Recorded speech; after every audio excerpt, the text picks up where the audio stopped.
آج نماز عید پڑھنے کا طریقہ سیکھیں گے کہ نماز عید کس طرح پڑھی جاتی ہے، کتنے لوگ پوچھتے ہیں۔ تو میں نے سوچا کہ بہتر طریقہ یہی ہے کہ اس پہ ویڈیو بنا کر کے لوگوں کو بتا دیا جائے کہ کیا طریقہ ہے۔ نماز عید پڑھنے کا طریقہ یہ ہے کہ جس طرح ہم عام نمازیں پڑھتے ہیں، 2 رکعت عید الفطر کی واجب ہے ہم پر، اور ایک چیز دھیان میں رہے کہ عید کی نماز صرف جو ہے وہ مردوں کے لیے ہے، عورتوں کے لیے نہیں ہے۔ مرد پر عید کی نماز واجب ہے۔ اب ہم عید کی نیت کرتے ہیں، جیسے ہم جو ہے الفاظ سے اگر کہنا چاہیں تو یہ کہیں گے کہ نیت کی ہم نے 2 رکعت نماز عید الفطر کی واجب، 6 زائد تکبیروں کے ساتھ پیچھے اس امام کے منہ میرا کعبہ شریف کی طرف اللہ اکبر۔ یہ نماز عید کی جو ہے تکبیر وہ نیت ہو گئی۔ اب جن حضرات کو اگر الفاظ سے نیت یاد نہ ہو تو یہ چیز بھی یاد کر لیں آپ کہ اگر آپ نے خالص نیت یہ کر لی کہ ہم نے اللہ کے لیے عید کی نماز پڑھنا ہے تو یہ بھی نیت کافی ہے، کیونکہ ہمارے دلوں کی حالات سے اللہ تعالیٰ باخبر ہے، مولا ہمارے دلوں کے راز کو بھی جانتا ہے۔ تو ہم نے عید کی نماز کی نیت کر لینی ہے، پھر اس کے بعد اللہ اکبر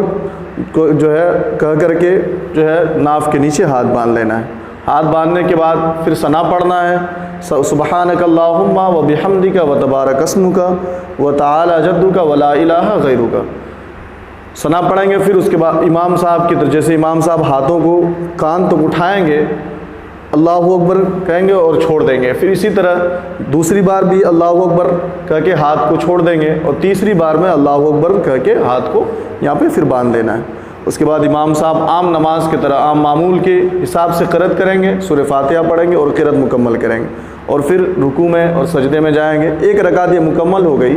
پھر دوسری رکعت کے لیے جب کھڑے ہوں گے تو یہ چیز دھیان میں رہے کہ پہلے جو 3 تکبیریں تھیں وہ قرأت سے پہلے تھی، اور اب جو 3 تکبیریں ہوں گی وہ قرأت کے بعد ہوں گی۔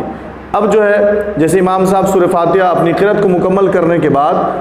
اپنے ہاتھوں کو پھر کان پہ تک لے جائیں گے، اللہ اکبر کہہ کے چھوڑ دیں گے، پھر دوسری بار بھی لے جائیں گے، پھر چھوڑ دیں گے، اور تیسری بار بھی لا کر کے چھوڑ دیں گے، اور چوتھے بار میں بغیر ہاتھ کو کانوں تک لے جائے اللہ اکبر کہتے رکوع میں چلے جائیں گے۔ وہ ہماری رکوع کی تکبیر ہوگی۔ رکوع میں چلے جائیں گے، پھر جو ہے سجدے میں جائیں گے،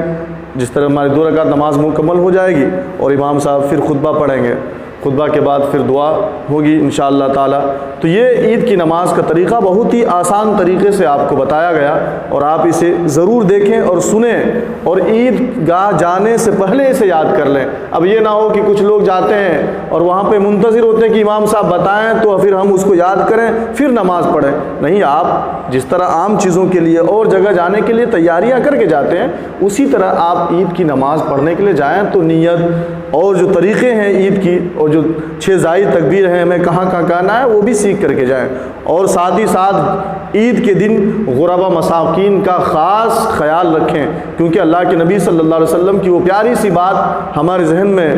جو ہے ہمیشہ آتی رہتی ہے کہ اللہ کے نبی صلی اللہ علیہ وسلم عیدگاہ کی طرف جا رہے تھے، عید کا دن تھا اور ایک غریب کا بچہ رو رہا تھا تو آقا نے پوچھا کیا تمہارے گھروں میں تمہارے ماں باپ نہیں ہیں؟ کیا تمہارے پاس عید کے جوڑے نہیں ہیں؟ وہ بچہ نے کہا یا رسول اللہ صلی اللہ علیہ وسلم فلاں جنگ میں میرا باپ جو ہے جنگ میں شہید ہو گیا تھا۔ اے اللہ کے نبی صلی اللہ علیہ وسلم ہمارے اس دنیا میں ہمارا کوئی نہیں ہے۔ اللہ کے نبی عیدگاہ کی طرف روانہ ہو چکے تھے، لیکن اس بچے کی جو ہے تکلیف کو اور غم کو دیکھ کر کے وہاں سے پلٹ آتے ہیں اور جو ہے اپنے گھر لے جاتے ہیں، پھر اسے لباس اس کے تن میں زیب کرتے ہیں اور یہ کہتے ہیں بیٹا کیا یہ تم اس بات پہ خوش نہیں ہوتے کہ میں تمہارا باپ ہوں اور جو ہے عائشہ تمہاری ماں ہو جائے اور فاطمہ الزہرا سلام اللہ علیہا تمہاری بہن ہو جائے؟ وہ جو ہے اس وقت وہ بچے نے ایک جملہ جو کہا تھا وہ تاریخی جملہ تھا، اس نے کہا کہ اے اللہ کے نبی صلی اللہ علیہ وسلم کیا دنیا میں اس سے بڑا کوئی مقام ہو سکتا ہے کہ جس کو یہ درجہ مل جائے کہ جسے اپنے سینے سے اللہ کے نبی نے لگا لیا اور جس کو یہ جو ہے مقام دے دیا گیا کہ ماں فاطمہ الزہرا سلام اللہ علیہا تمہاری بہن ہو اور حضرت عائشہ صدیقہ رضی اللہ تعالیٰ عنہ تمہاری ماں ہو۔ تو میں یہ عید کے دن کی بات تھی، تو ہم جب بھی عید منانے جائیں تو ہم اپنے پڑوسیوں کا خیال کر لیں کہ ہمارے پڑوس میں کون غریب ہے، کون جو ہے جس کے پاس انتظام نہیں ہے، تو اس سے جو ہمارے دلوں کو سکون ملے گا وہ ایک عجیب طریقے کی سکون ملتی ہے. جب ہم کسی کا مدد کرتے ہیں، جب ہم کسی کو اپنے پیسے سے یا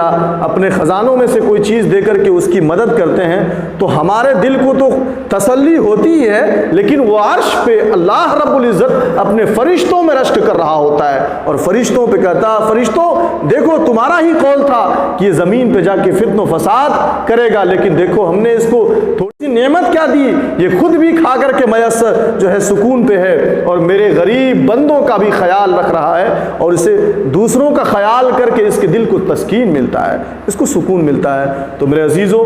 ہمیں جو ہے چاہیے کہ ان تمام چیزوں کا ہمیں اہتمام کرنی ہے. اور یہ سرسری انداز میں آپ نے جو طریقہ سیکھا، اس ویڈیو کو ضرور دیکھیں اور جو ہے ہمارے چینل پہ جو لوگ نئے ہیں ان سے میری گزارش کہ اس کو سبسکرائب کریں اور لائک کریں تاکہ اگلی ویڈیو کوئی بھی میں